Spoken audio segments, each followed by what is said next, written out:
1분만 있다 할게요. 예. 주소 올린 지가 얼마 안 돼요. 예. 저기 뒤에 물 있습니다. 예. 예, 물 드셔도 됩니다. 아, 감사합니다. 예, 렌즈에 정수기 있습니다.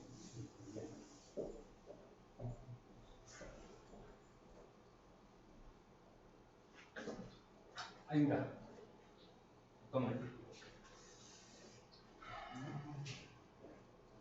화장실이에요. 정수기요.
자, 그럼 한번 해볼게요. 예.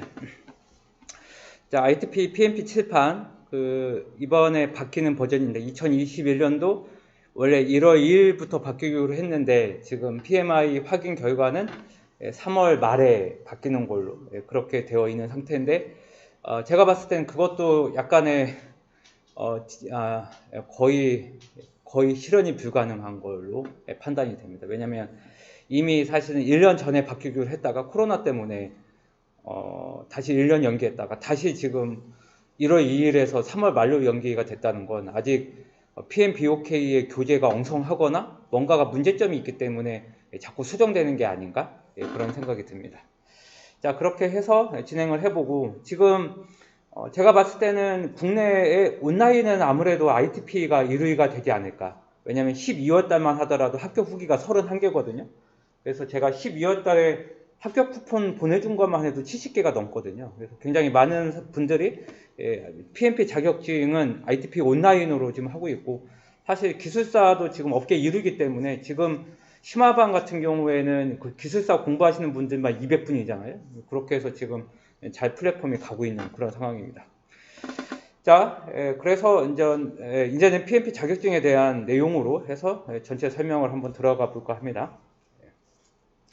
자, 제 소개는 제 이름은 강경배이고요. 강경배이고 저는 사실은 프로젝트 관리를 꽤 오랫동안 했습니다. 그래서 회사를 실제 창업하기 전부터 그 팀원이라든지 이베이에서 이미 PMO에 대한 조직에서 PMO에 대한 총괄 관리를 했고, 그 다음에 프로젝트 관리에 대한 사업 관리 쪽에 저술된 것도 3권 이상이고 이렇게 해서 했고, 그 다음에 학원 및 기관에서 강의한 것, 멀티캠퍼스와 KPC에서 이미 10년 이상 동안 PMP와 PM에 대한 실무 강의, 그리고 애자일에 대한 강의까지 같이 한동안 같이 계속 해왔죠. 계속 해왔고, 지금은 제가 ITP라고 하는 회사를 같이 창업을 해서 지금 이렇게 학원에 대한, 오프라인 학원에 대한 강의장 3군데와 온라인하고 같이 이렇게 묶어서 굉장히 크게 지금 확장을 하고 있는 그런 느낌입니다. 사실은 2년 전만 하더라도 오프라인 강의장은 하나밖에 없었는데 지금 오프라인 강의장을 3개를 매수했거든요. 그래서 굉장히 크게 지금 잘 되고 있는 편입니다. 자, 저에 대한 소개는 이 정도로 하고, 자, PMP에 대한 내용으로 가볍게 들어가 볼게요. 이미 이런 내용들은 오늘 오신 분들은 대부분 다 그죠? 어느 정도 다 인지를 하신 걸로 그렇게 알고 있겠습니다. 자, PMP는 결국에는 PMP는 그 자격증 이름이죠. PMI라고 하는 협회가 있고 이 협회에서 국제 자격증의 이름을 만들었는데 그게 바로 프로젝트 관리 프로페셔널이라고 하는 PMP 자격증입니다. 이거에 대한 국제 표준은 ISO 21500에 대한 국제 표준이죠, 그죠? 그리고 아까 말씀드린 것처럼 지금 뉴 에디션이 앞으로 나올 건데 그게 2021년도 4월 달에 예정이 되어 있는 그런 상태입니다. 그렇게 해서 출간이 될 건데 이것마저도 아마 지연되지 않을까 이런 생각을 가지고 있습니다. 자, PMI에서 만든 자격증의 종류를 보면 CAPM이라고 하는 자격증은 대학생 막 졸업한 프로젝트 관리가 3년 이하인 이런 대상으로 한 게 CAPM이라고 하는 자격증이 있고 제가 팀원하고 전 직장에서는 애자일 프로세스를 전서 도입을 했기 때문에 PMI ACP라고 하는 자격증이 있는데 이쪽은 애자일 쪽에 대한 내용입니다. 사실은 이번에 그 칠판으로 바뀌면서 애자일 내용이 많이 추가가 됐을 텐데 그 내용의 많은 부분은 애자일 쪽에 관련된 이 PMI ACP 내용을 현재 포함하고 있죠.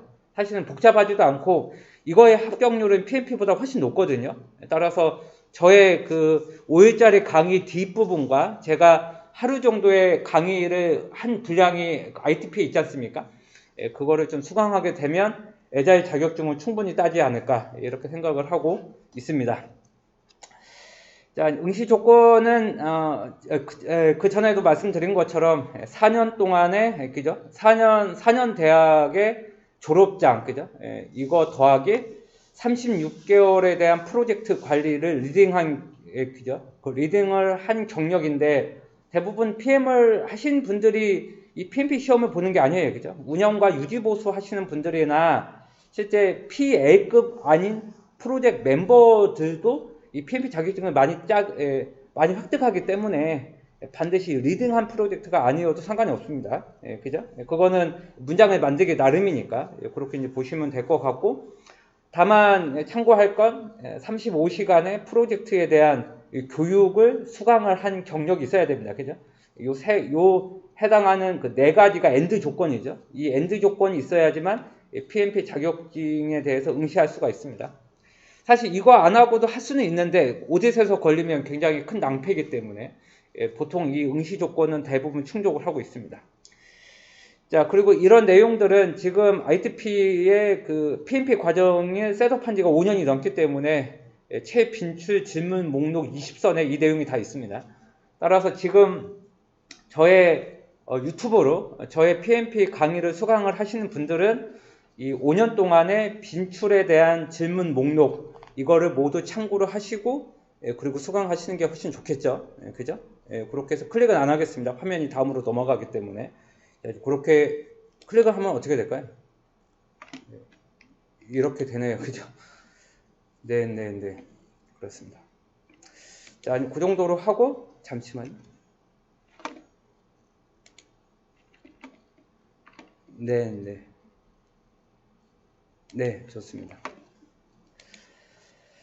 자, 그렇게 되죠. 그죠? 그렇게 되고, 그렇게 해서, 아까도 말씀드린 것처럼 35시간의 프로젝트 관리에 대한 교육, 이거를 수강하신 분들이고, 그리고 교육에 대한 내용은 두 가지로 크게 구분이 되죠. 그래서 오프라인으로 교육 학원을 다니시는 분들이 첫 번째 케이스가 있는 거고, 두 번째는 ITP 같이 온라인으로 공부하시는 케이스가 두 번째 케이스죠.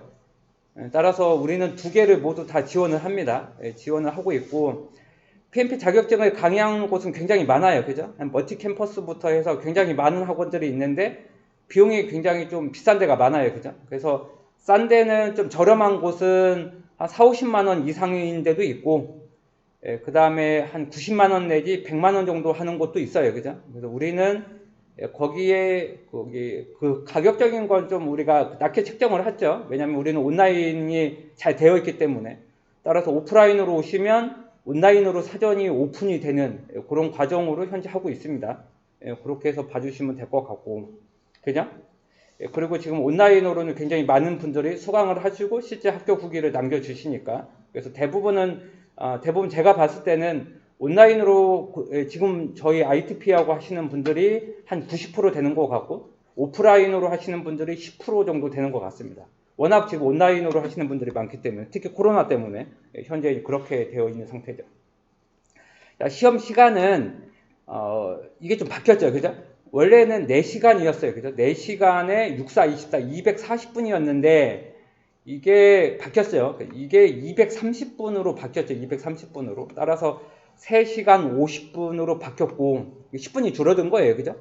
중간에 휴식은 선택할 수가 있어요. 그 후기를 보면 2번 정도의 휴식을 10분씩 가졌고, 그 다음에 그 시간은 시험 시간에 포함이 되지 않았어요, 그죠? 예전에 포함시켰거든요. 근데 지금은 포함 안 시키고 이해가 가능하니까 사실 뭐 시간상으로 보면 기존하고 똑같다고 봐야죠. 보통 많은 분들이 10분 동안 정도는 쉬었다가 좀, 그죠? 중간에 화장실 다녀오시고 그러는 경우인데, 이 시간을 뺀 3시간 50분이니까 오히려 시간을 줄지 않은 것 같은 그런 판단이 듭니다.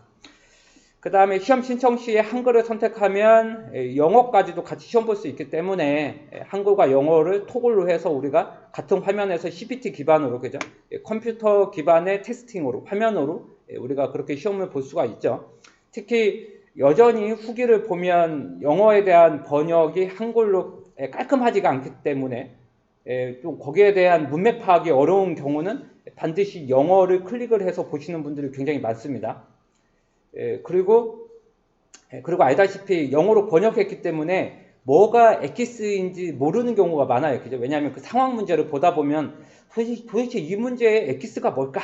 이런 생각이 들 때는 반드시 영어를 화면을 토글로 해서 같이 비교해서 보시면 시간은 걸리지만 명확하게 상황 문제를 파악할 수 있으니까 그렇게 되어 있는 거고, 현재 시험 보는 장소는, 그죠? 서울에 한 곳이 있고, 그 다음에 온라인으로 신청해서 볼 수가 있어요, 그죠? 그래서 지금 코로나 때문에 온라인으로 볼 수도 있고 서울에서도 볼 수 있기 때문에, 그건 제가 장소는 ITP FAQ에 제가 최신 자료로 업데이트 했기 때문에 서울과 온라인으로 그렇게 해서 시험을 보시면 될 것 같고, CBT도 말씀을 드렸고, 그래서 지금의 문항수는 그죠? 지금의 문항수는 20문제가 빠졌어요, 그죠? 따라서 200문제에서 180문제로 해서 20문제가 빠졌죠, 그죠? 기존의 200개에서 지금 180개로 줄었습니다. 원래 시험 문제 200개에서도 갑이지 문제나 혼선을 주는 문제가 20개가 포함이 되어 있기 때문에 그 부분이 빠졌다고 보시면 됩니다, 그죠? 점수에 영향을 안 주는 20개의 혼선을 주는 문제가 이번에 빠졌다, 이렇게 보시면 될 것 같고, 그래서 230분에 180문제를 푼다, 이렇게 봐주시면 됩니다.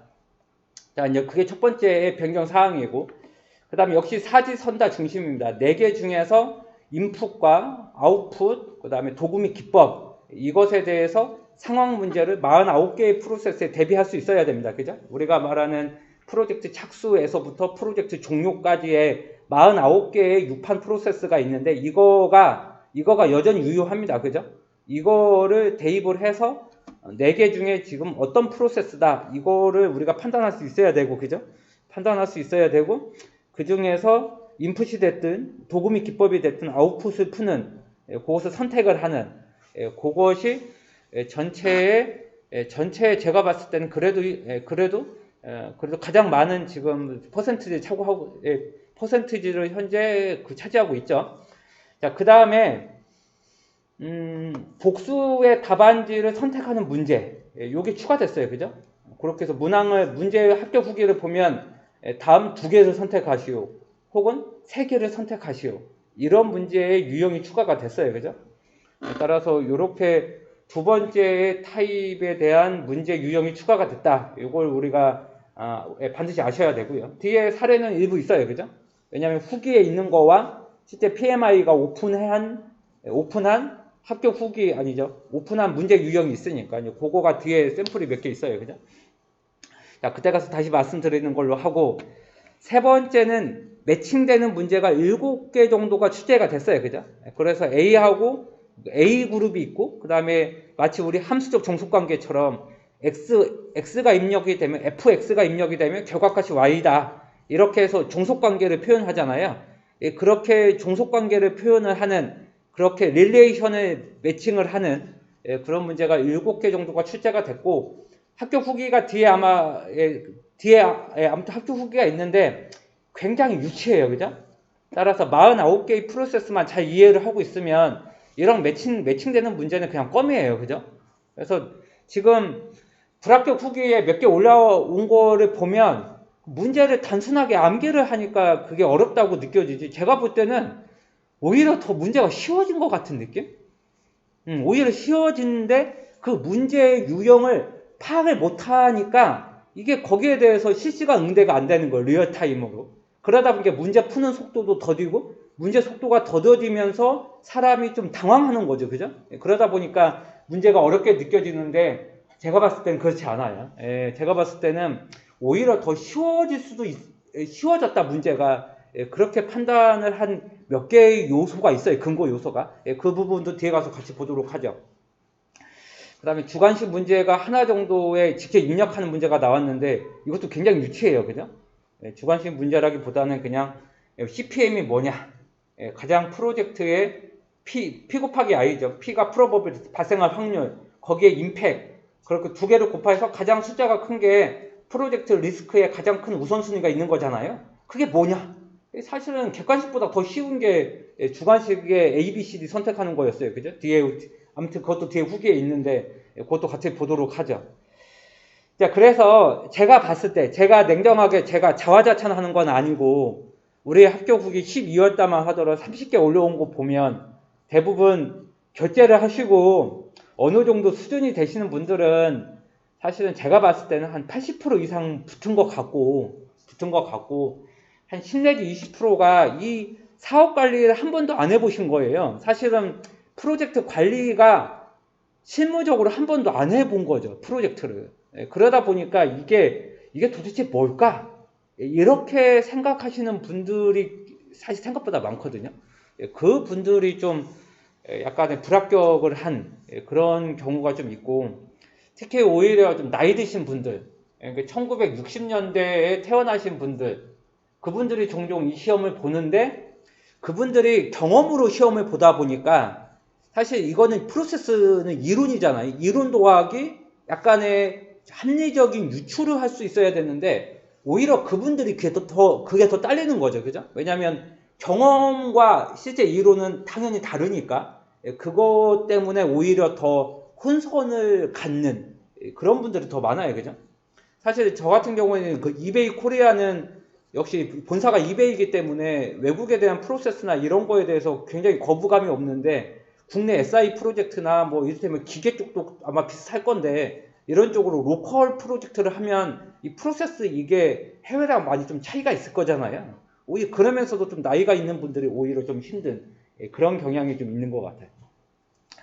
아무튼 그럼에도 불구하고 지금 ITP로 공부하시는 분들은 훨씬 합격 후기가 타 사이트나 타 학원보다도 훨씬 높다.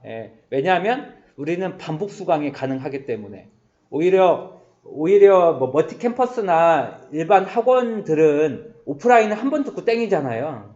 뭐 다시 들을 수가 없죠. 왜냐하면 오프라인 강의냐 보니까. 그러다 보니까 우리는 거의 75일 정도를 그죠? 제한 없이 수강을 하다 보니까 최소한 3번 이상을 들어요. 그죠? 대부분 합격하는 분들은 3번 이상 수강을 하니까 한 번 이해가 된 상태에서 또 한 번 이해가 되면 훨씬 더 많이 들어오거든요, 귀에. 그렇게 해서 공부가 되어야 되는데 대부분 한 번 수강을 하고 좀 모호한 부분은 혼자 공부해서 독파를 하니까 생각보다 합격률이 우리 ITP보다 더 낮을 수밖에 없어요. 그죠?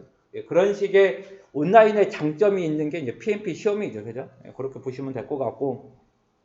자, 마크 기능은 뭐 다 할 것 같고, 제 시험은 1년에 3번에 떨어진 경우인데, ITP는 그런 경우는 없었던 것 같아요. 지금까지 5년 동안 하면서 3번 떨어져가지고 응시에 제한 받았다. 이런 분들은 없고, 3번째에 붙은 분은 몇 분 계셨어요. 그죠? 그렇게 된 것 같고, 3번 정도 떨어지면 제가 그렇게 해서 좀 미안하기도 해서 기간이나 그런 거 수동으로 연장해 드린 정도 있을 정도로 3번째는 다 붙었어요. 그죠? 그렇게 해서 제가 무조건 3번에는 붙게끔 그렇게 해서 수동적으로 1대 N으로 제가 지원을 해줬던 경우도 작년에 몇 번 있었던 것 같아요. 그러다 보니까 4번까지 간 경우는 한 번도 없었던 것 같고 바로 종료 버튼을 누르면 몇 초 안으로 화면에서 패스가 됐는지 페일이 됐는지를 바로 합격 유무를 알 수가 있는 거죠. 그죠? 자, 그렇게 해서 6판을 근간으로 보면 프로젝트에 대해서 현장 프로젝트 할 거냐 말 거냐 이것을 결정하는 거 프로젝트 착수 프로세스라 부르고, 프로젝트 관리 계획서, 국내에선 사업 관리 계획서라 부르는데, 이 사업 관리 계획서 및 프로젝트 관리 계획서를 작성하는 아웃풋이 나오는 걸 계획 프로세스 그룹이라는 표현을 쓰고, 그리고 그 프로젝트를 바탕으로 해서 분석 단계, 설계 단계, 그 다음 개발 단계, 테스트 단계, 릴리즈 및 출시 단계를 거치는데, 그걸 우리는 executing, 그죠? 이걸 우리는 실행 프로세스라 부르고, 실행을 하면서 요구사항이 추가가 된다든지 진행률이 지연된다든지 이런 문제가 발생할 거니까 그런 이슈를 해결을 하는 감시 및 통제 프로세스가 네 번째 프로세스고, 이런 과정을 거치면서 프로젝트 종료가 될 거니까, 따라서 고객한테, 그죠? 고객한테 트랜지션, 전달을 하면서 교육까지 해주면 프로젝트 종료가 될 거예요. 그죠? 그 다음에 국내 SI 프로젝트는 2주, 그죠? 워킹데이 10,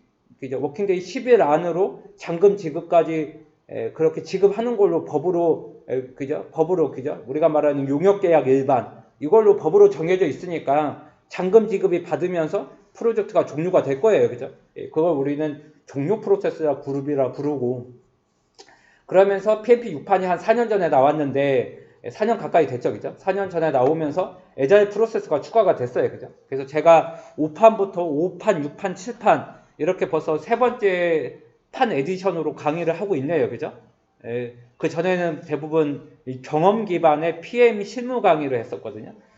자, 그 상태에서 에자일 프로세스가 추가가 되면서 시험 문제를 보면 요게 해봤자 두세 문제밖에 안 나왔어요. 그죠? 그런데 지금은 에자일 프로세스가 전체의 몇 프로를 차지한다? 맞아요. 50% 차지해요. 그죠? 그렇게 해서 50% 차지하는 걸로 바뀌었어요. 그 내용은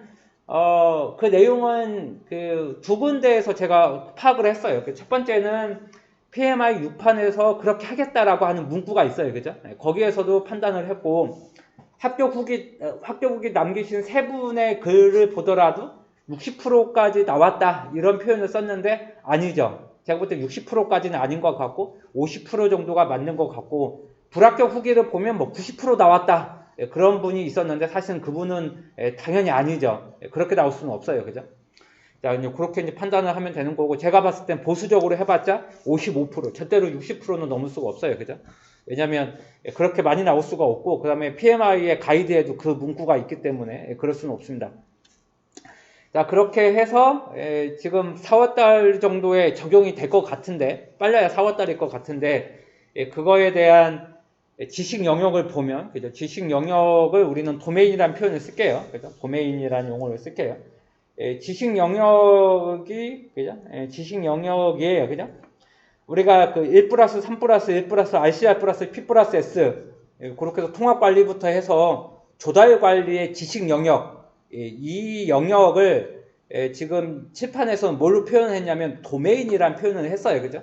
제가 보통 기술사 강의할 때 IT 경영 전력, 사업 관리, 소프트웨어 공학, 디지털 서비스 네트워크 보안 이런 걸 다 강의를 하는데, 그걸 제가 보통 강의할 때 도메인이라는 표현을 쓰잖아요. 그죠? 영역. 이 용어가 세 개로 바뀌었어요. 그죠? 첫 번째가 뭐죠? people, 두 번째가 process, 세 번째가 business environment라고 하는 이 세 개로 그룹핑이 됐어요. 그죠? 이렇게 되어 있고, 그 다음에 people에 해당하는 게 42%, 프로세스로 해당하는 게 50%, 그 다음에 비즈니스 환경에 대한 게 8%, 그죠? 이렇게 그룹핑이 됐죠, 그죠? 이렇게 그룹핑이 됐어요. 자, 그룹핑이 돼서 현재 되고 있습니다. 되고 있어요, 그죠?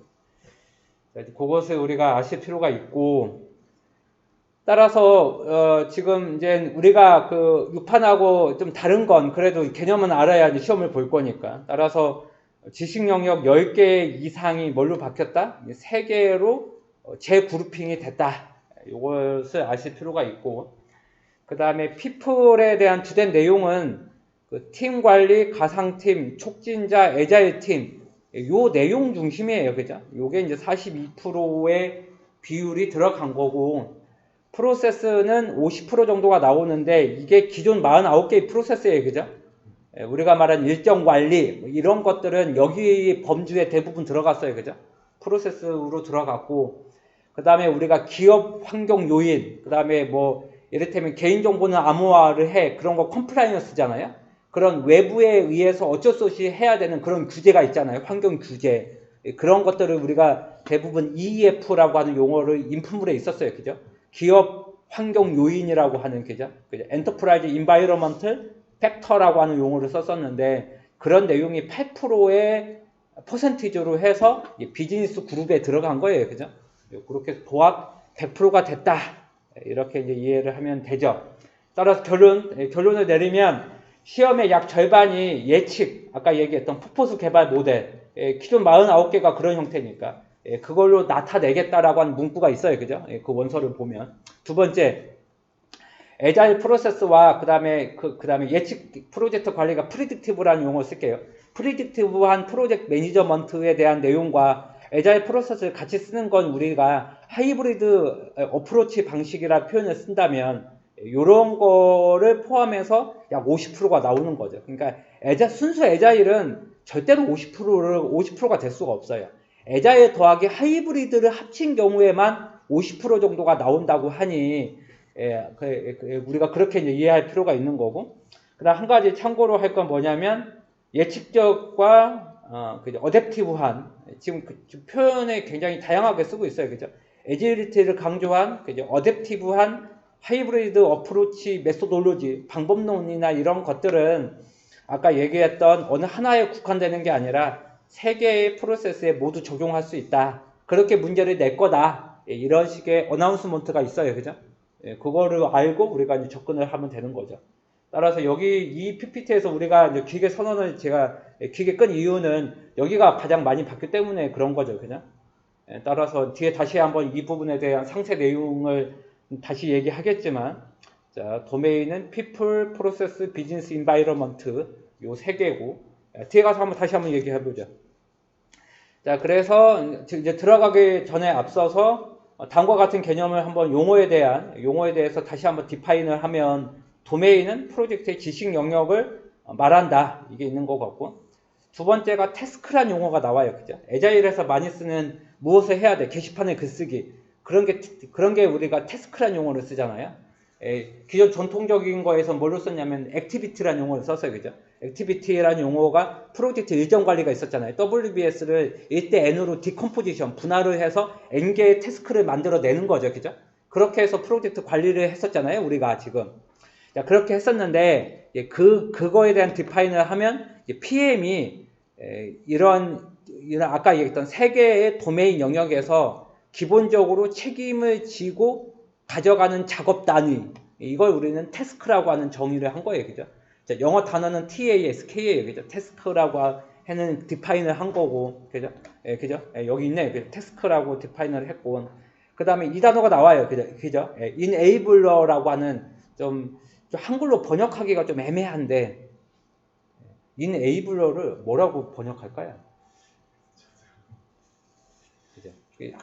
약간 이게 번역, 그 책을 또 써야 되는데, 저 영어 단어를 좀, 그죠? 그냥, 어쩌면 저는 제 머릿속에는 어쩌면, 그러니까, enabler라고 하는 그냥 말을 그대로 쓸 수도 있겠네요. 그죠? 굳이 한글로 어색한 걸 번역할 바에는. 아무튼 요거를 보면, 뭐, 갈등의 원인과 단계를 해석을 한다든지, 상황을 해석한다든지, 그 다음에, 그러니까 그런 거죠. 그죠? 매니지드 컨플릭이라고 하는 관리 충돌을 보면, 그죠? 이게 갈등 관리, 이런 걸 보면, 이런 갈등 관리를 해야 된다. 요거는 태스크의 이름이에요. 그죠? 요거는 해야 될 태스크고, 그거에 대해서 어떤 걸 해야 되느냐? 그러면, 뭐 자원들과, 그죠? 소스니까, 리소스가 아니라 소스니까, 뭐 소스와 스테이지에 대해서 어떤 단계나 어떤 소스에 대해서, 그죠? 해석을 해서, 인터프리팅을 해서 갈등에 대해서 뭐 어떤 번역을 한다든지, 뭐 해석을 한다든지, 문맥 상황을 이해를 해야 되는 거죠. 그죠? 그런 거에 대한 내용을 우리는 뭘로 정의했냐면, 이걸 우리는 enabler라고 하는 이름을 정의를 했어요. 그죠? 따라서, 뭐, 갈등 충돌, 컨플릭에 대해서, 뭐, 개발자와 기획자의 그 갈등이 생길 건데, 이런 것을 처리를 해야 돼. 이런 것은 태스크로 정의를 했고, 그때 PM은 어떤 것을 수행을 해야 되느냐.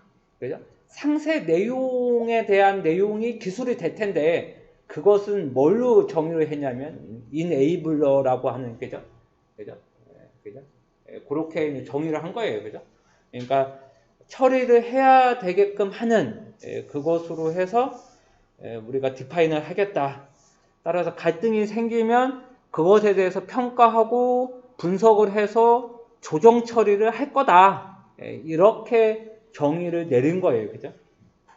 이거에 대한 PM복이 어떻게 나올지는 아직 오픈이 안 됐기 때문에 이 항목에 대해서는 제가 상세히 어떻게 할 수가 없네요. 그죠? 그죠? 따라서 enable을 해야 되는 항목. 이 표현을 우리는 이 단어를 쓴 거예요. 그죠? 이 단어 enable을 해야 되는 그런 것들, 처리를 해야 되는, 그죠? 이것을 그렇게 정의를 한 거죠. 따라서 우리는 세 가지 단어를 또 알아야 돼요. 도메인, 태스크, enabler, 그죠? 이 세 가지를 우리가 아실 필요가 있어요. 그죠? 자, 그 정도로 하고 다음으로 넘어가죠. 따라서 people이 전체의 42%잖아. 사람들에 대한 게 42%인데 거기에 대해서 태스크 1에 가면, 그죠? 태스크, 액티비티를 보면 갈등 관리, 팀 리딩, 태스크 2, 태스크 3의 팀 성과에 대해서 지원, 태스크 4의 팀 구성원 및 이해 관계자한테 자율 권한을 부여를 하는 거죠. 애자일스럽게. 그죠? 약간 애자일 내용이 반영이 많이 됐어요. 그죠? 애자일 팀, 스크럼 팀처럼. 자, 그 다음에 팀은 이해 관계자한테 적절한 교육을 걔네가 프로젝트 할 때 적절한 교육을 받았는지에 대해서 인슈어, 확인하는 그런 식의 태스크를 태스크 5, 그 다음에 팀을 빌딩을 하는 거가 태스크 6, 그 다음에 팀의 장애물과 장애물에 대해서 차단을 해야 되잖아요. 그런 것들을 PM이 해결을 하고 제거를 해야지만 프로젝트 팀원들이 일을 잘할 거니까 그게 태스크 7. 그 다음에 역시 프로젝트에 대한 조달 관리 쪽에, 그죠? 우리가 어그리먼트는 우리가 계약서, 협약서니까 역시 조달 관리 쪽이 태스크에 대한, 그죠? 에이스로 들어갔어요. 그죠? 8번째 항목으로 들어갔어요. 그죠? 그렇게 해서 어디까지가 우리 프로젝트냐, 바운더리가 어디까지냐, 이거에 대한 어널리시스, 그죠? 이거에 대해서 분석을 하는 내용까지 포함을 해서 태스크 8번째로 들어갔고, 프로젝트의 이해 관계자, 그죠? 스테이크홀더와 같이 콜라보레이션을 해야 될 거니까 협력에 대한 게 태스크의 9번째로 들어갔고, 그러면서 그들 간에 서로 그저 공통의 이해를 서로 간에 신뢰를 만들어야 돼요. 그죠? 프로젝트를 따로따로 할 수는 없는 거니까. 따라서 그런 언더스탠딩 할 수 있는 것을 쉐어할 수 있게끔 팀을 빌딩하는 거예요. 그죠? 팀원들하고. 이거가 태스크에 대한 10번째 항목이 되는 것 같고, 요새 코로나 때문에 가상팀이 많이 있잖아요. 가상팀에 대해서 서포트하고 그런 가상팀으로 해서 프로젝트에 참여할 수 있게끔 만드는 거, 그게 태스크 11이 되는 것 같고, 그 다음에 프로젝트 팀원들에 대해서 그라운드 룰이 있잖아요. 서로 간에 약속 시간 지킨다든지 서로가 상대방을 리스펙하는 그런 게 프로젝트에서는 필요하로 한데, 그런 걸 우리는 팀 그라운드라 불렀어요. 그죠? 그게 12번째예요. 그죠? 12번째니까 보시면 될 것 같고, 13번째가 멘토링. 제가 보통 기술사 멘토링을 하고 있는데, 현재도. 따라서 관련된 이해관계자들한테 프로젝트가 됐든, 그 다음에 멘토링에 대해서 인식을 하고, 거기에 대해서 수행을 하는 거네요. 그죠? 사실은 노 리밋이게 되겠네요. 그죠? 그러니까 뭐 개발적인 걸 멘토링 할 수도 있고, 뭐 프로젝트 관리 쪽으로도 멘토링을 할 수도 있고, 다양해요. 그죠? 그런 게 태스크에 대한 13번째 항목으로 디파인 되어 있고, 그냥 프로젝트 하다 보면 감성에 대한 이해가 필요해요. 서로 간에 공감을 할 능력이 필요로 한데, 그렇게 해서 프로젝트에 대한 퍼포먼스를 프로모션 할 필요가 있는데, 그것을 14번째로 디파인을 했어요. 그죠? 따라서 뭐 14개의 항목이에요. 이 14개의 항목을 그룹핑을 한 게 뭐다? 그룹핑을 한 게 people이라는 도메인으로 그룹핑을 했고, 이게 42%를 차지하고 있네요. 저는 이 내용들은 이미 다 강의를 했던 것 같아요. 이미 그 PMP6에서도. 근데 그거가 이해가 되면 이 PM복이 없다 하더라도 그 6파는 가지고 애자일 쪽 강의도 있으니까 그거 가지고 또 굉장히 많은 상황 문제를 기출 문제를 보고 제가 상황 문제를 그대로 유추해서 5년 동안 추가했잖아요. 그거를 이해를 하는 사람들은 지금 합격이 되는 거고 그게 이제 이해가 안 되고 문제도 안 푼 사람들은 붙는 게 더 이상하지. 붙는 게 이상한 그런 상황이 되는 것 같아요. 아무튼 피플에 대한 걸 그 정도로 하고 넘어갈게요. 자, 계속 가죠. 자, 세 번째 도메인으로 갑니다. 세 번째 도메인은 가장 많아. 그죠? 프로세스예요, 프로세스. 따라서 이거는 좀 익숙해. 왜냐하면 우리는 49개의 프로세스를 이미 했으니까. 따라서 보면 그죠? 익스큐팅 프로젝트에 대해서 익스큐팅을 하는 거죠. 그죠? 비즈니스 가치를 딜리버리 할 수 있게끔 어전시한 긴급한 상태에서도 뭐 코로나가 됐든 뭐 긴급한 상황에서도 프로젝트를 통해서 비즈니스 가치가 잘 만들어질 수 있게끔 그게 사실 프로젝트지. 그게 이제 태스크 1번이에요. 그죠? 그게 이제 1번이 되는 것 같고 사실은 이게 이제 착수 프로세스에서 가장 중요한 거에 대한 내용일 것 같아요. 나중에 피해보기 어떻게 나올지 모르겠지만 그다음 두 번째가 1+3+1+RC C가 커뮤니케이션이니까 의사소통 관리예요. 그죠? 요게 이제 태스크 2로 아까 얘기했던 지식 영역의 각종 프로세스가 의사소통 관리 프로세스 3개가 되잖아요. 그죠? 의사소통 계획 수립, 의사소통에 대한 감시 프로세스 3개니까 이게 뭐 태스크 2에 들어왔겠네요. 그죠? 딱 봐도 우리는 선수니까. 그 다음 프로젝트 1+3+RCR+R이 리스크 관리니까 리스크에 대해서 어세스먼트, 평가를 하고 매니징을 하는 요게 태스크 3니까 뭐 이것도 다 이해가 될 것 같고 그 다음에 마지막에가 S가 이해관계자 관리니까 이해관계자 관리가 태스크 4로 디파인 됐어요. 그죠? 13장 내용이에요. 지금 뒷부분이니까 어쩌면 수강 안 했을 수도 있어요. 그죠? 원가나 예산과 자원 관리도 사람이 돈이 들어갈 거니까 따라서 버짓과 EVA, 그죠? 언드 밸류 어널리시스 EVM 따라서 원가에 대해서 계획 수립하고 원가 산정을 해서 예산 결정을 하고 원가 통제하잖아요. 이게 바로 태스크 5에 들어간 거예요. 그죠? 사실은 뭐 전혀 이상하지 않아요. 일정 관리 이게 뭐 태스크 6지. 그러니까 지금까지 했던 거 다 여기 들어가는 거예요. 그 다음에 품질 관리, 제품과 딜리버블스, 그죠? 딜리버러블스, 인도모를 우리는 딜리버블스라는 표현을 쓸 거니까 따라서 그거에 대한 품질 관리가 태스크 7, 그죠? 7번째가 되는 거고 범위 관리 및 WBS가 나오겠죠. 그죠? 애자일에서는 백로그란 표현을 쓰잖아요. 그죠? 따라서 WBS가 이제 프로젝트에 대한 범위에 대한 기준선인데 결국 기획서가 그거에 대한 기준선이니까 백로그란 표현을 쓰고 전체 요구사항 기획서를 프로덕트 백로그가 부르고 애자일에서 2주 내지 3주의 기간으로 쪼갤 텐데 그걸 우리는 스프린트라 부르고 스프린트 기간의 요구사항을 스프린트 백로그라 부르잖아요. 이 두 가지를 모두 지칭하겠죠. PM복도 없겠지만 아무튼 뻔해. 이걸 우리는 태스크 8이라고 정의를 내린 것 같고 우리 프로젝트 통합관리네요. 그죠?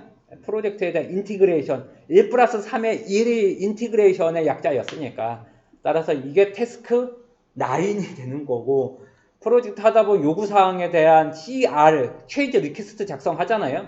그래서 통합 변경 통제 관리 수행 프로세스가 4.6에 있잖아요. 그것을 하는 게 태스크 10이 되네요. 그죠? 이렇게 되는 것 같고 그다음 또 조달 관리 또 들어가네. 그죠? 조달 계획 및 관리. 아까 그게 피플에도 좀 있었는데. 그죠? 아까 피플은 어그리먼트 어쩌고 저쩌고 있었는데 아무튼 그 부분이 조달 계획 및 관리 쪽은 태스크 11이 여기 들어가 있는 것 같고 그 다음에 프로젝트에는 아리팩트. 우리가 말하는 아리팩트를 보면 인공물, 인위적인 어떤 산출물, 이걸 우리는 아리팩트란 표현을 쓰는데, 이런 식의 그 아리팩트에 대한 관리를, 산출물 관리하는 걸 태스크 12 항목으로 넣었어요. 그죠? 태스크 12번째에 대한, 그죠? 항목으로 넣었죠. 그죠? 따라서 프로젝트에 대한 산출물에 대해서 관리하기 위해서 무엇을 관리를 하고 언제 이력 관리하고 어디에 산출물을 저장을 할 거고 누가 할 거냐 뭐 우리가 말한 뭐 4H 어쩌고 저쩌고 그죠? 그런 것들에 대해서 requirement 요구사항을 결정을 하고 관리하는 것을 determine 하는 결정을 하는 것 이게 태스크 12번째 항목이겠네 그죠? 그 다음에 우리가 어떤 방법론을 쓸 거냐 애자일을 쓸 거냐, 하이브리드 방법론을 쓸 거냐, 스크럼을 쓸 거냐, 엑스피드를 쓸 거냐, 칸반을 쓸 거냐 그 포포스 모델을 쓸 거냐 이것을 결정하는 게 태스크 13번째 방법론이에요. 그죠? 이거 되는 것 같고 프로젝트에서 생산성을 높이는 걸 거버넌스라고 제가 강의했잖아요. 프로젝트의 팀원들하고 생산성을 높이는 거죠. PMO 도입하는 거. 이런 것들을 우리는 거버넌스라 부르는데 그런 조직을 만드는 걸 태스크에 대한 14번째 항목으로 했어요. 그죠? 그렇게 해서 조직에 대한 생산성을 높이는 거에 대해서 두는 거고, 그죠? 이렇게 두는 거고. 제일 안 좋은 게 중복 조직이잖아요. 그죠? 리플리케이션이나 두플리케이션 같은 중복 조직을 두면 생산성이 떨어지잖아요. PMO도 일부 품질을 하고, 품질 관리팀도 품질을 하면 같은 영역을 두 개의 조직이 하는 거니까 별로 안 좋은 거지. 그런 것을 제거하거나 리플리케이션을 찾아내서 생산성을 높이는 활동, 이걸 우리는 거버넌스라 부를 거니까, 그죠? 굉장히 쉬운 단어들이에요, 그죠? 그렇게 해서 에스컬레이션, 우리 리스크도 에스컬레이션, 그쪽에서 해. 이렇게 해서 정의를 할 수 있는 거니까, 어느 한쪽으로 이렇게 넘기는 거죠, 그죠? 그렇게 해서 처리를 하는 게 태스크 14번째네요, 그죠? 그 다음에 프로젝트의 이슈 관리란 이름이 나왔네요, 그죠? 앞에 아까 리스크 관리도 있었던 것 같은데, 그죠? 이번엔 이슈예요, 그죠? 이미 알려진 리스크, unknown, known 리스크. 이거 이슈 관리라 부르던데, 아무튼, 그죠? 리스크가 이슈가 될 거잖아요. 이슈가 될 때, 그것에서 인식을 하는 거. 당연한 거지. 이것을 우리는 태스크 15번째 항목으로 했고, 그 다음에 프로젝트에 대한 연속성, 그죠? 컨티뉴이티, 연속성으로 해서 프로젝트에 대해서 지식 같은 게 다음 프로젝트에 전달될 수 있게끔, 그죠? 우리가 말하는 레스스 런드겠네요, 그죠? 그렇게 해서 프로젝트에 대한 지식을 전달할 수 있는 어프로치를 컨펌, 확인하는 내용에 대한 거, 그죠? 그런 것들은 태스크 16번째 항목으로 했고, 마지막으로 프로젝트에 대한 단계 종료, 프로젝트 종료 단계가 4.7이었잖아요. 그것에 대한 게 태스크에 대한 17으로 넣었어요. 그죠? 그렇게 해서 17개. 17개. 이게 바로 프로세스예요. 그죠? 프로세스. 그죠? 프로세스에 대한 내용이 이게 바로 도메인 2예요. 그죠? 도메인 2 항목. 할만해요. 그죠? 할만해요. 저 이자로 사실 오늘 봤는데도 전혀 지금 강의하라면 다 할 수 있을 거고. 그죠? 그죠? 해당하는 머릿속에 책을 3권 정도 썼기 때문에 그 내용이 다 이해가 되는 거고. 자, 그 다음에 서드로 갈게요. 그래서 해당하는 도메인의 3번째 도메인으로 오면 아까 얘기했던 비즈니스 인바이러먼트니까 아까 얘기한 컴플라이언스 같은 거. 그죠? 그렇게 해서 프로젝트의 규정 준수를 계획하고 관리하는 것. 이를테면 시큐리티, 헬스, 세이프티, 그다음에 그죠? 의무적인 컴플라이언스니까 그죠? 레귤러터리한 컴플라이언스 카테고리 그죠? 컴플라이언스의 카테고리화 시켜서 분류하는 거, 그죠? 그다음에 스레트에 대한 거, 그다음에 방법에 대해서 컴플라이언스가 하고 있는지에 대한 거, 넌 컴플라이언스에 대한 시퀀싱 하는 거에 대해서 분석하는 거, 뭐 이런 것들이에요, 그죠? 그렇게 어색하지 않아요, 그죠? 대부분 보니까 컴플라이언스 내용이네요, 그죠? 태스크 1번은. 태스크 2는 뭔가요? 프로젝트에 대한 편익. 편익은 우리가 베니핏이라는 용어 썼어요. BCI, 그죠? 베니핏 코스트 레이시오. 그걸 분석을 해서 1보다 큰 게 최소한 프로젝트를 투자할 가치가 있는 게 BCI 분석이었잖아요. 그런 밸류에 대해서 같이 하는, 그죠? 이밸류에이션을 하고 그것에 대해서 딜리버리 하는 거예요, 그죠? 그렇게 하는 거니까 이게 4.1에 대한 내용이에요, 그죠? 4.1의 프로젝트 헌장 및 베니핏 매니저먼트 플랜, 그죠? 편익 관리 계획서, 베니핏이니까 BMP, 그 내용 기억나시나요? BMP? 그 내용이에요, 그죠? 그게 뭐 당연히 한 거니까 당연히 태스크 2에 대한 내용이 들어가는 것 같고. 태스크 3는 뭔가요? 당연히 외부 비즈니스. 그래서 아까 얘기했던 코로나 환경, 일본 환경, 중국의 우리나라에 대한 무역에 대한 보복, 뭐 그런 것들, 그죠? 그 다음에 지금 해당하는 해외의 뭐 정권 바뀌는 것들 등등, 북한 등등, 이런 것들에 대해서 평가를 하고, 그죠? 평가를 하고, 해결을 하는, 어드레스를 하는 그런 능력. 여기는 PM한테 필요한 거니까, 그죠? 요게 태스크 3로 묶었어요, 그죠? 그 다음 태스크 4는 조직에 대한 변화네요, 그죠? 그래서 여러분들 아시는 조직에 대한 컬처, 관습, 그죠? 그죠? 크게 뭐 별거 없어요. 그죠? 아무튼 조직에 대한 거니까 이건 당연히 뭐였냐면 OPA였어요. 그죠? 조직 프로세스에 대한 변경. 그래서 OPA 같은 거 업데이트 해줘야 되잖아요. 예, 그 내용이 태스크 4예요. 그죠? 끝이에요. 끝. 자, 그래서 결론은 얘기가 장황한데 다시 올라가면 그죠? 예, 올라가면 지금 이렇게 된 거예요. 그죠? 따라서 people, 그 다음에 process, 그 다음에 business environment. 지금 내용을 보면 저의 에자일까지 포함을 시켜야지만 이 범주가 매칭이 되네요. 그죠? 그 다음에 지금 많은 학원이나 그걸 보면 에자일을 강의를 안 하는 학원도 일부 있었잖아요. 제가 보면 오프라인 학원 몇 개를 보면. 왜냐면 에자일에 대한 경험이 없으니까 그거를 강의를 잘 못하시거나 그런 분들도 있었어요. 그죠? 따라서 그 부분은 저의 에자일 강의가 지금 ITP에 2개가 있어요. 그죠? 따라서 그거 2개를 다 들면 제일 좋겠네요. 그죠? 하나는 PMP의 마지막 단락에 에자일 프로세스가 있고, 그 다음에 에자일 탭에 가도 제가 팀원에서 2년 동안 강의한 걸 6시간 내지 하루 정도로 실습 내용을 약간 포함해서 에자일 강의를 좀 서머리 해놓은 게 있잖아요. 그때는 굉장히 피곤하게 강의했던 기억이 나요. 그죠? 아무튼 하루 정도 분량으로 해서 팀원에서 제가 전사 에자일 프로세스를 도입을 했었으니까 그거를 제가 강의를 했던 게 에자일 탭에 있어요. 그죠? 그래서 그거까지 들어와줘야 돼요. 그죠? 따라서 다시 가면 그 2가지를 들어야 돼요. 그죠? 따라서 PMP의 전체 과정의 마지막에 있는 에자일 프로세스. 그죠? 요 지금 에자일의 실행 가이드 요거를 무조건 수행을 하고, 그 다음에 에자일 쪽에 제가 강연을 했던 기업이 몇백 개는 있잖아요. 그 중에 팀원에서 제가 2년 동안 했던 프로세스가 에자일 프로세스 이론과 실무 요거를 이해를 하면 제가 볼 때는 뭐 오히려 떨어지는 게 이상하지 않을까 그런 생각이 듭니다. 그죠? 요쪽으로 또 잘 하시면 에자일 ACP 쪽 그것도 그냥 가서 시험 보면 충분히 붙을 수 있어요. 그죠? 자, 그 정도로 하고 다시 한번 리턴 해볼게요. 리턴을 해보죠. 공그룹 지금 강의하는 거 잘 이해되세요? 예. 그죠? 크게 어색하지 않죠? 예. 오늘 혹시 책 가져왔어요? 아니요. 보통 오시는 분들은 책 가져와서 사인 받아가는. 농담입니다. 농담. 농담이에요. 네, 농담이. 그래서 그 많은 사람들 책 가져오세요. 자, 그 정도로 하고 다음으로 넘어가자. 다음으로.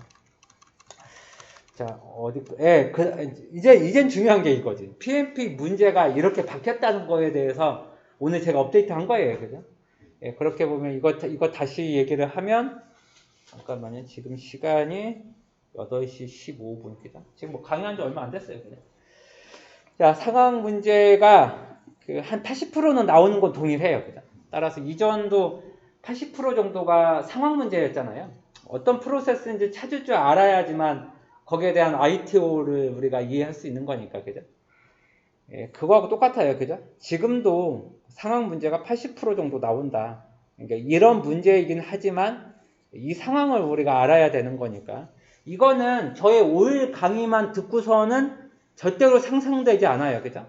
이거는 인위적으로 상황 문제를 만들어서 이거가 어떤 프로세스를 얘기하는 거다. 이거를 찾아가는 능력이기 때문에 저의 5일 강의는 설명이 90%잖아요. 그거 가지고는 상황 문제를 다 안다고 할 수 없어요. 그러니까 PMP 5일 수업 듣고 할만해. 이렇게 해서 시험 보니까 떨어지는 거예요. 그죠? 따라서 최근에 나왔던 빈출 문제 5개 패키지 있잖아요. 그거는 무조건 봐야 돼요. 그죠? 그건 합격 후기로 해서 똑같이 만들었기 때문에 기출이라는 용어를 제가 못 썼잖아요. 따라서 빈출이라는 용어로 제가 이쁘게 포장한 거니까 따라서 그 기출 문제를 봐야 되는 거예요. 그죠? 그거는 이전과 동일하다. 이렇게 봐줘야 된 것 같고, 자, 두 번째가 매칭 문제가 나왔어요. 그죠? 매칭 문제가 몇 개의 후기를 보면 7개 정도가 나오는 것 같아요. 따라서 최소한 7개 플러스 마이너스 2 정도는 나온다. 이렇게 봐야 될 것 같아요. 그죠? 따라서 이런 문제가 나온다. 그래서 이런 문제의 샘플이 이미 공유한 PMI에서 공유한 샘플이 있어요. 그죠? 합격 후기도 이 순서예요. 그죠? 따라서 이런 거예요. 그죠? 따라서 영어로 제가 한글로 번역해 놨는데 왼쪽에 해당하는 프로세스를 오른쪽에 있는 프로세스 그룹하고 링크를 긋는 거예요. 그죠? 그래서 마우스로 이렇게 해서 연결시키는 그거예요. 그죠? 그렇게 해서 영어 표현은 드래그라는 용어가 나와요. 그 드래그라는 의미 아시죠? 이런 문제가 보니까 이런 게 익숙하지 않으니까 문제가 어렵다는 거예요. 그죠? 따라서 1 플러스 3 플러스 1, 그 다음에 RCR 플러스 P 플러스 S 이해관계자에 대한 거니까 이해관계자를 식별을 한다? 그럼 드래그를 이렇게 해서 이거는 착수 프로세스 그룹이야. 이렇게 하면 되는 거고 이해관계자에 대해서 참여 관리를 모니터링을 하는 건 이렇게 해서 이거는 감시 및 통제 프로세스야. 이해관계자를 참여 관리하는 건 실행 프로세스니까 마우스로 이렇게 해서 이건 익스큐팅이야. 그 다음에 이해관계자가 누구인지를 어떻게 해서 참여 관리 계획을 수립을 하는 거니까 이건 플랜드한 거니까 그죠? 계획이니까 계획 프로세스 그룹에다가 그룹핑 하면 되는 거고 그 다음에 이해관계자 통제란 용어가 사실은 없잖아요. 그죠? 없기 때문에 제가 그 드래그를 안 해놨어요. 그죠? 따라서 이게 만약에 드래그 할 수 있으면 당연히 이거는 감시 및 통제니까 당연히 이쪽으로 하면 되는 거예요. 하지만 이게 49개의 프로세스에 없으니까 이게 샘플을 이렇게 만든 건지 아니면 답이 없는 건 드래그 하지 마. 이렇게 하는 건지를 제가 그 샘플에서 볼 수 없기 때문에 제가 빨간 선으로 연결을 안 해놓은 거예요. 따라서 이 문제를 봤을 때 이것도 드래그 할 수 있으면 이렇게 연결하면 되는 거예요. 그죠? 따라서 지금의 49개의 6판은 없기 때문에 제가 이거는 판단을 안 한 거예요. 그죠? 뭐 이런 문제 수준이라는 거죠. 따라서 어렵지가 않다는 거지. 아까 얘기했던 것처럼 우리는 지금 이해관계자 식별, 프로젝트 헌장에 대해서 개발하고 프로젝트 관리 계획서하고 범위 관리에 이제 범위 관리 계획 수립, 그다음 요구사항 수집, 범위 정의, WBS 작성, 범위에 대한 확인, 그 다음에 범위에 대한 통제, 각각의 프로세스에 대해서 우리가 다 안다면 이런 거 너무 쉬운 거지, 솔직히. 이전 문제보다. 그 다음에 이쪽은 그죠? 미티게이션, 그러니까 완화하기 전이면 원래는 플랜드는 이렇게 됐는데 빨간 선은 미티게이션, 그죠? 완화를 적용한 다음에 원가가 가장 증가를 하는 곳은 어느 지점인지 클릭을 하래. A, B, C, D 중에서 가장 많이 올라가는 곳이 C니까 C가 가장 많이 원가가 들어갈 거다. 올라가는 것보다 이 해당하는 절벽이 가장 많이 들어가겠지. 그런 것만 알면 그냥 해당하는 마우스로 이렇게 딱 클릭만 해주면 된다는 거죠. 이런 문제 가지고 이게 어렵다는 게 이해가 안 되는 거예요. 이게 익숙하지 않거나 영어가 잘 번역이 안 되니까 한글 번역도 찾아가서 보니까 이게 시간이 걸릴 뿐이지. 따라서 이런 매칭이 되는 문제가 두 번째 타입 유형인 것 같아요. 그죠? 그 다음 주관식 문제도 사실 보면 웃기지.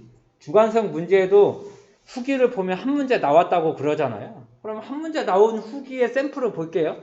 이게 이제 PMI에서 이런 문제가 나왔다고 얘기를 하는 거니까.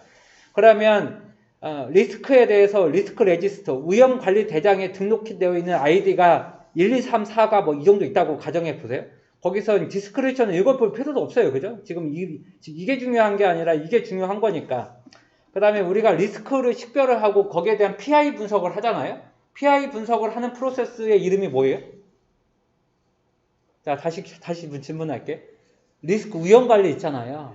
위험관리 프로세스를 잠깐 제가 하면 위험관리 계획 수립, 위험 식별, 정성적 위험 분석, 정량적 위험 분석, 위험 대응 계획 수립, 위험에 대한 실행, 위험에 대한 감시 및 통제 7개잖아요.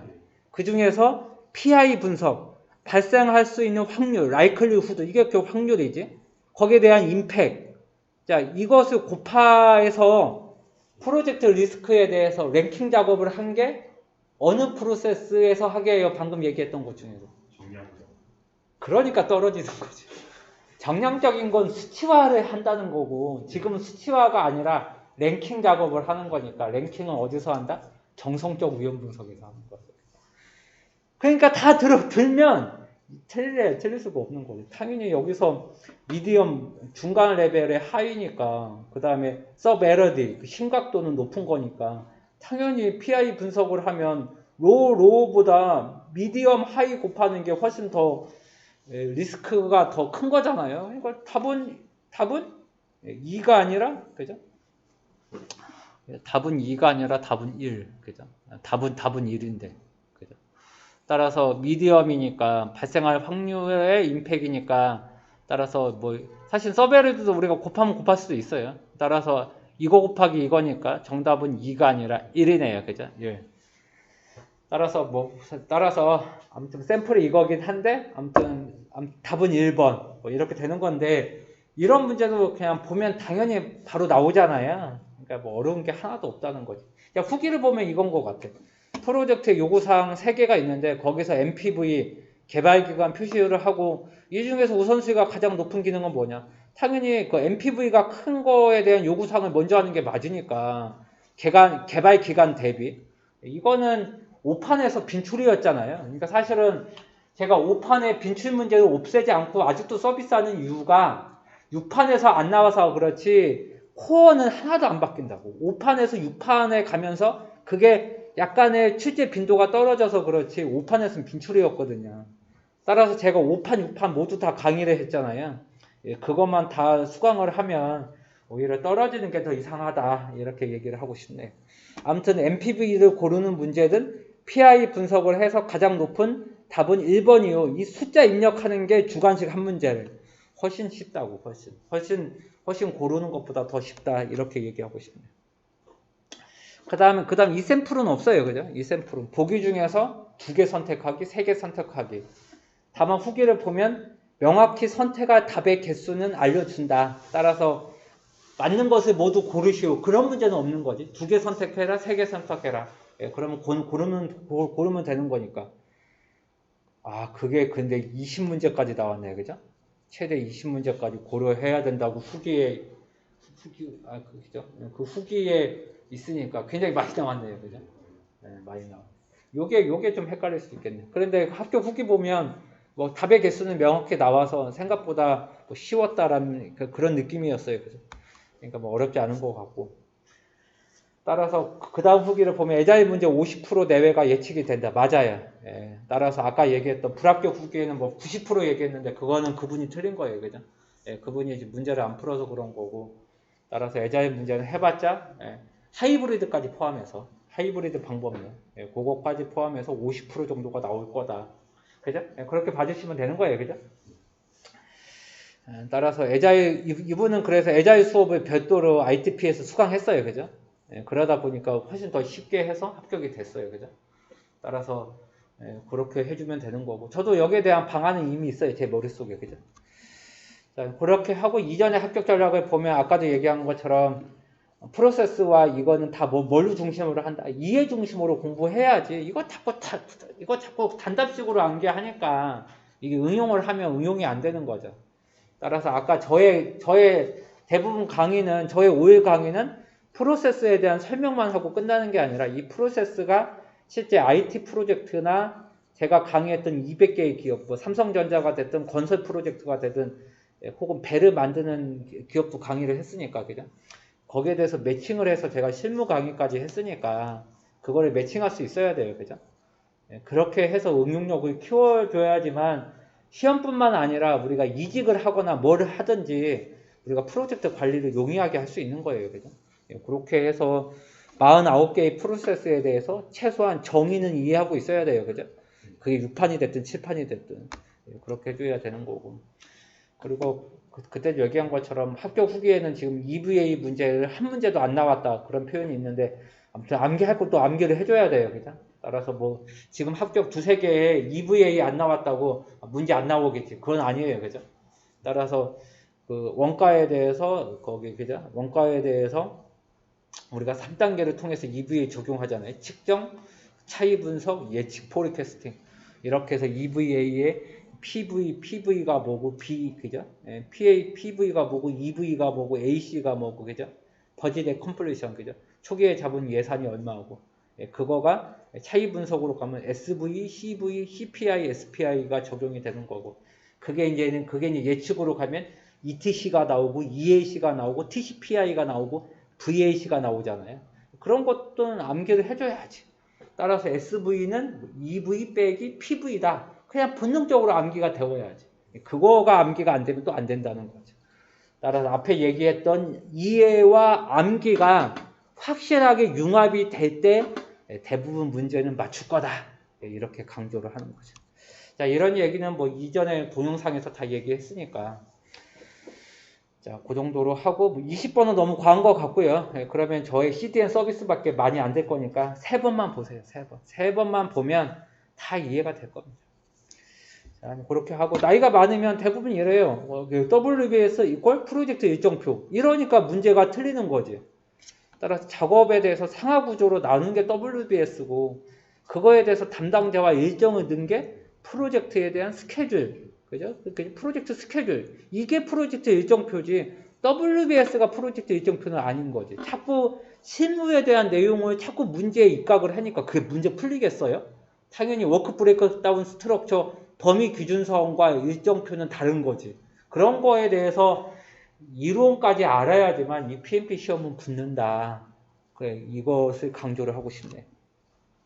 자, 저도 10몇 년 전에 붙을 때 이렇게 40몇 장으로 썼고, 이 자료 아직도 있어요. 그죠? 저의 지금 강남 아지트에 가면 이게 거기 밖에 서랍 쪽에 그 책장에 꽂혀져 있어요. 그죠?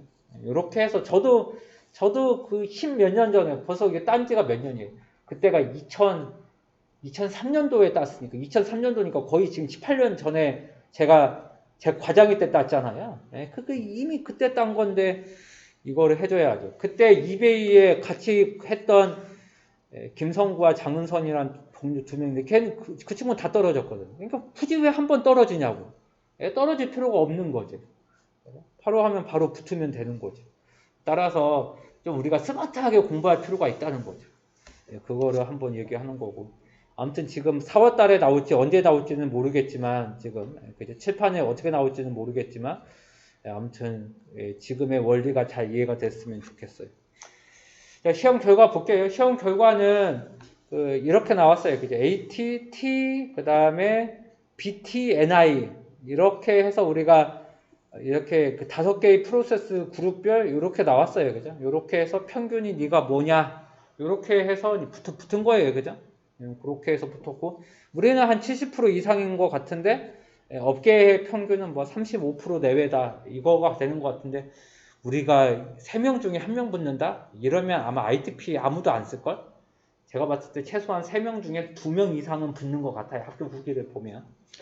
그 다음에 이런 것 좀 이것도 자화자찬인 것 같은데 지금 한전, 한수원, 지금 NC소프트, 국민은행 이런 데는 저의 강의를 전사에서 수강을 해요. 그냥 개인이 수강하는 게 아니라 회사 전체가 신청할 수 있게끔 지금 제휴가 되어 있거든요. 거기서 저의 강의가 어벙하면 그렇게 제휴하자고 얘기도 안 했을 거예요. 그러니까 어느 정도 어슈런스가 됐다. 그러니까 믿고 공부하시면 된다. 무슨 얘기인지 아시죠? 그러니까 믿고 공부하면 돼. 그렇게 하면 되는 것 같아요.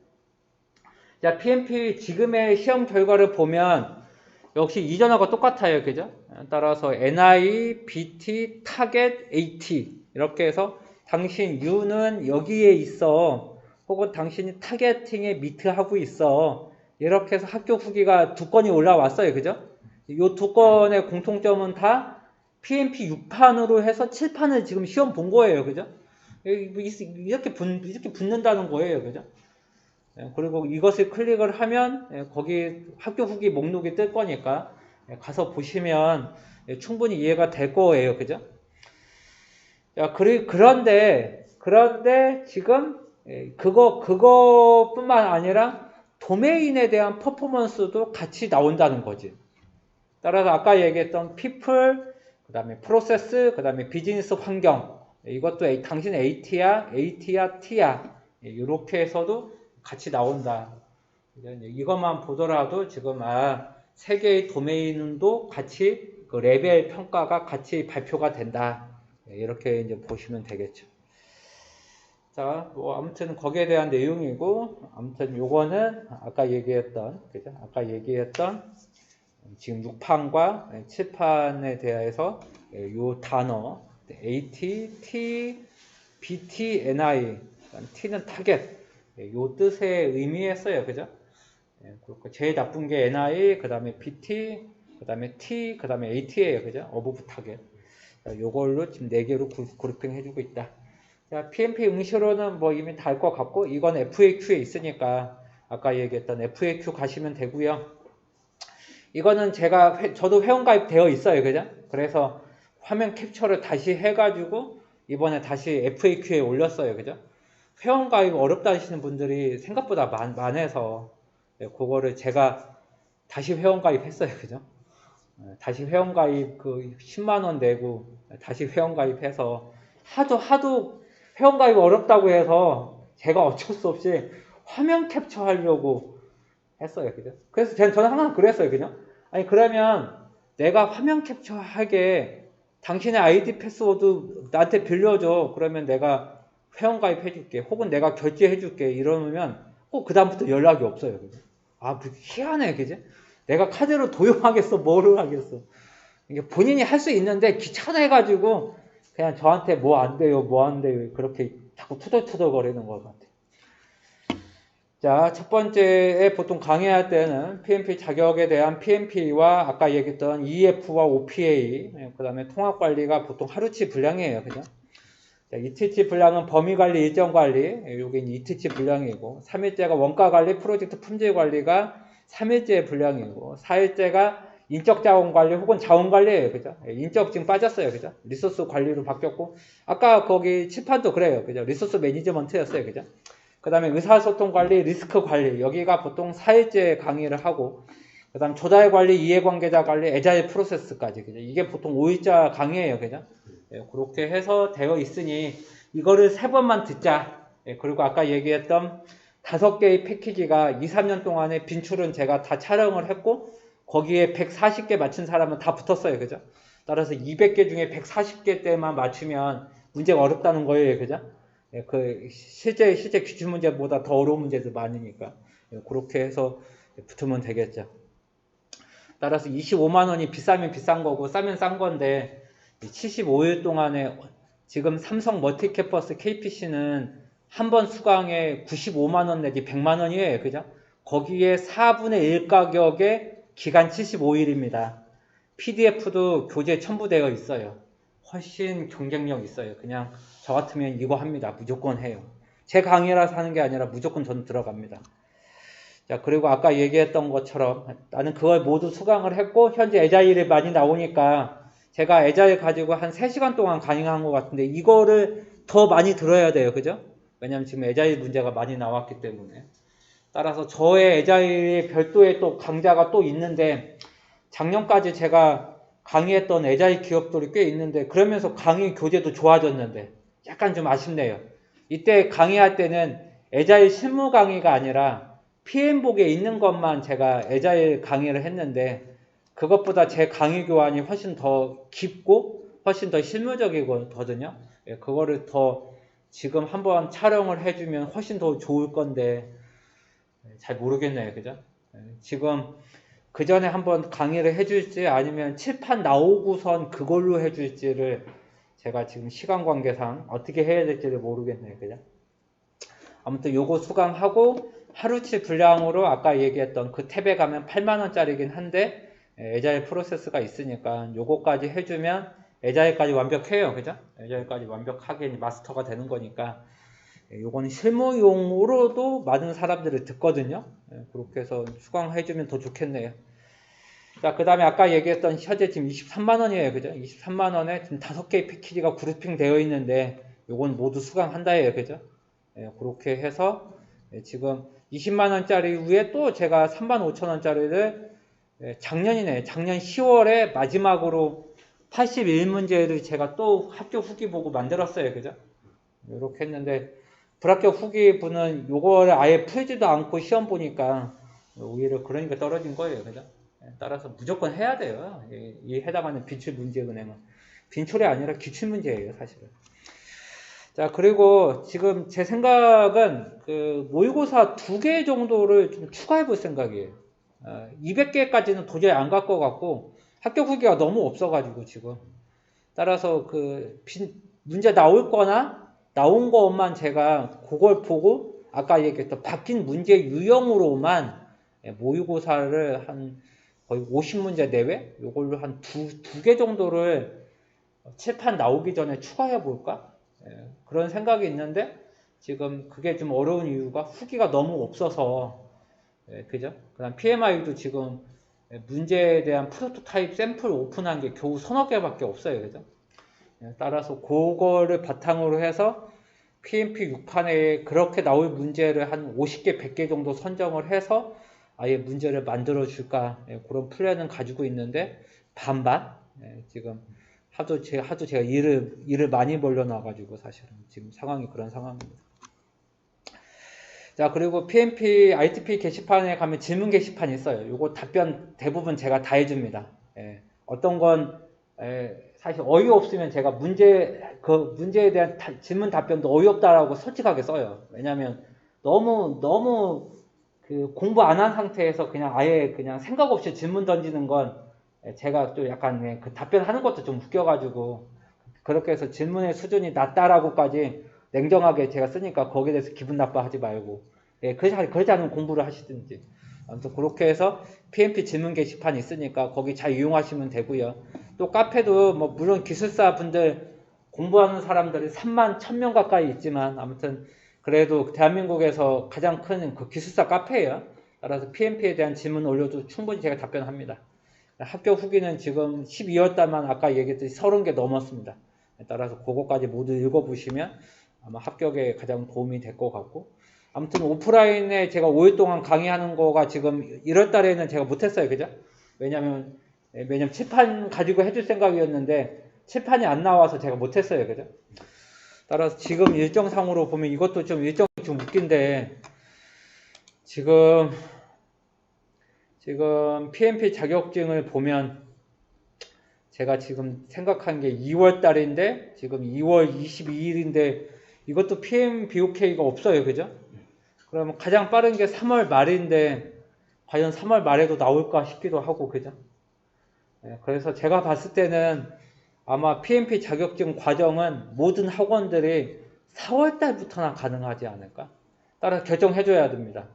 4월 달 나오고 그걸로 시험 볼 건지 지금의 ITP 있는 거 가지고 지금 붙을 건지 시험을 볼 건지 그거를 결정을 하면 좋은데 아까도 얘기한 것처럼 PMP 617을 모두 듣고 애자일도 듣고 빈출문제를 모두 다 듣고 공부를 하겠다 이런 분들은 저는 그러면 3월 달까지 시험 봐도 내가 볼 땐 붙을 수 있어 라고 얘기를 충분히 할 수 있고 그런데 좀 불안하거나 아니면 그걸로 안 될 것 같고 혹은 돈이 아까워서 수강 못하겠다 그러면 절대로 하시면 안 돼요. 왜냐하면 빈출 문제까지 들어야지만 합격률이 훨씬 높아지지 그냥 5일짜리만 좀 수강을 해서 뭐 여하튼 간에 해보겠다 그런 분들은 절대 수강하지 마세요. 왜냐하면 떨어질 확률이 더 많아요. 그러면 저는 항상 저는 확률 싸움이기 때문에 그런 분들한테는 절대 권장하지 않아요. 제 강의는. 따라서 아까 얘기했던 애자일, 빈출문제, 최소한 빈출문제 5개 얘기하는 거예요. 그리고 아까 얘기했던 PMP 5일짜리 요 3개를 모두 다 들을 용의가 있다. 그분들은 제가 봤을 땐 3월달 시험 봐도 붙을 확률은 충분히 50% 이상 넘어간다. 다른 학원과 달리 우리는 다 있으니까. 그렇게 된 것 같고. 지금 아마 제가 볼 때는 오프라인 학원은 거의 4월 달까지는 오픈도 안 될 것 같아요. 느낌상.